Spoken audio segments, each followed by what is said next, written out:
परदेशी कशाला जायचं गड्या, आपला गावच बरा. उद्धव ठाकरेंच्या परदेश दौऱ्यावर मुख्यमंत्री एकनाथ शिंदेंचा टोमणा.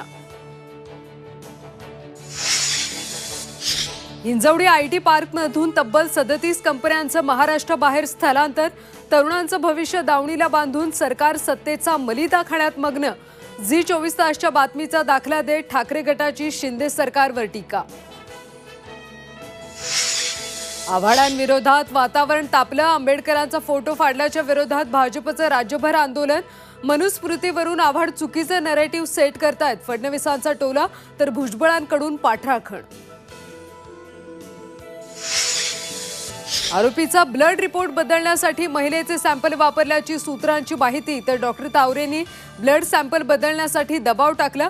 पोलीस चौकशीत डॉक्टर हरनोरची माहिती. अल्पवयीन मुलाच्या आईचीही चौकशी. शंभूराज देसाई बजावणार धंगेकरांना नोटीस. विधानसभा अध्यक्षांकडेही तक्रार करणार.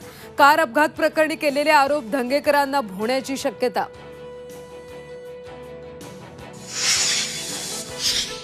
मॉन्सून केरळमध्ये दाखल. 10 जूनपर्यंत महाराष्ट्रात बरसणार. हवामान विभागाची माहिती.